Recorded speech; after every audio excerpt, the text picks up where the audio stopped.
Olá, cabeleireiro, colega de profissão. E aí, vamos falar de franja? Hoje eu te convido a refletir sobre quando a cliente chega no salão e nos fala: eu quero fazer uma franja no meu cabelo, o que você acha? Ela joga a bola para nossa opinião profissional e temos que nos posicionar sim. Hoje eu trouxe duas dúvidas frequentes nas aulas de corte e eu sugiro que você anote passo a passo porque vai te ajudar na sua indicação com a cliente. E ao final do vídeo eu tenho uma vivência prática no meu cabelo e uma dica extra. Então, dentro das duas principais dúvidas, a primeira delas é indicado ou não a franja para aquela cliente? E uma vez que a resposta é sim, a segunda dúvida é qual tipo de franja eu devo indicar? Respondendo a primeira, a gente tem que analisar dois aspectos principais, na minha opinião. O primeiro deles é o formato. Cada rosto tem a sua mensagem bem própria, que é transmitida através das suas linhas, mas devemos sempre tentar harmonizá-los, de modo que a mensagem fique mais leve, a transmissão dela para cliente. O meu rosto, por exemplo, ele é redondo, ele tem um formato original redondo. Ó. Se eu abro, faço um rabinho, por exemplo, ele fica com o meu formato original.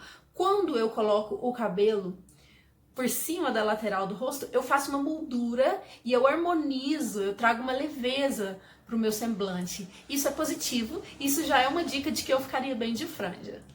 O segundo aspecto que a gente tem que analisar dentro ainda da indicação é qual que é o efeito que aquela franja causaria na personalidade da cliente. Porque se ela ocupa um espaço, dependendo da posição que ela ocupa no mercado de trabalho, não é legal ela ter uma franja. A nossa testa representa o intelecto, de acordo com o visagismo. E alguns modelos de franja infantilizam o semblante da cliente. Então, dependendo da posição dela, isso não vai ser legal. Porém, se for uma posição que exija um pouco mais de leveza, às vezes a cliente tem uma personalidade muito forte, aí sim é muito bem indicado. Outra coisa que a gente deve olhar também é o tamanho da testa. Esse é um aspecto bem básico que todo mundo gosta de olhar, até a própria cliente nos ajuda. Ela chega e fala: minha testa me incomoda, é um tamanho grande, eu queria tampar um pouquinho com uma franja. Normalmente a cliente tem a percepção correta e a gente deve levar em conta também a percepção da cliente. Sobre a segunda dúvida, que é qual tipo de franja eu devo indicar para minha cliente, eu gosto sempre de olhar as linhas, o efeito delas, o que é causado naquele rosto. Por exemplo, as linhas diagonais, elas trazem uma ideia de dinamismo. Então, às vezes a cliente não é muito dinâmica e aquilo ali vai favorecer aquele aspecto emocional na transmissão da mensagem dela. Isso é bem positivo. Ou o contrário também, a cliente já é muito dinâmica, já é muito extrovertida e quer passar uma ideia, um posicionamento mais sério, mais firme. Às vezes linhas retas vão favorecer a imagem da cliente, vão harmonizar melhor na sua franja. E um último aspecto que eu gosto de analisar é o tamanho da franja. Normalmente a gente chama a atenção do interlocutor para aquele ponto do rosto da cliente onde a franja termina, ou seja, a altura dela. Então, se você percebe que a cliente tem os lábios bonitos, um sorriso aberto, uma covinha, tenta terminar a franja perto daquele ponto, faz um franjão, ou combina a franja com um desfiado lateral, se a cliente tem um volume de cabelo suficiente para isso. Se você percebeu, por exemplo, que a cliente tem os olhos amendoados, uns cílios grandes, faz uma franjinha que vai favorecer a imagem dela. Claro que tudo isso tem que ser sincronizado com as outras análises que a gente fez. E você vai ver o tanto que a franja vai trazer um charme a mais para a construção do seu corte. Bom, então aqui eu faço um franjão lateral tradicional com projeção invertida. Eu penteio bem no centro, no alinhamento dos fios, e vou fazer um corte na altura do buço.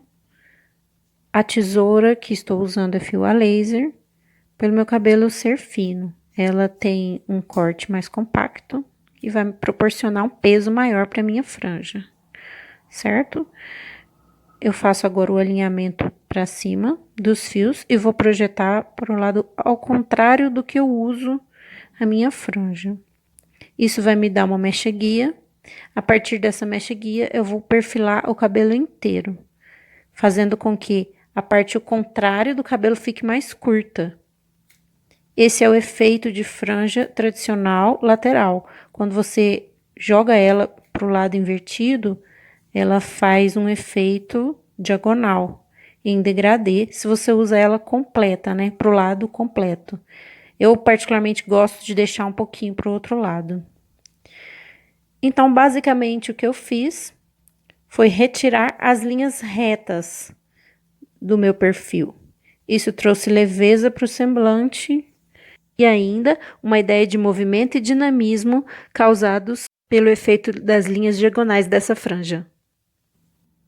A minha dica extra é você conversar com a sua cliente para ela manter em casa o formato que você criou para a franja dela. Ensina a sua cliente a arrumar a franja, seja com o secador ou com a prancha, para manter o que você fez na sua indicação.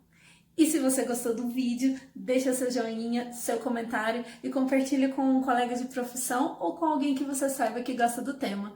Um beijo e até a próxima!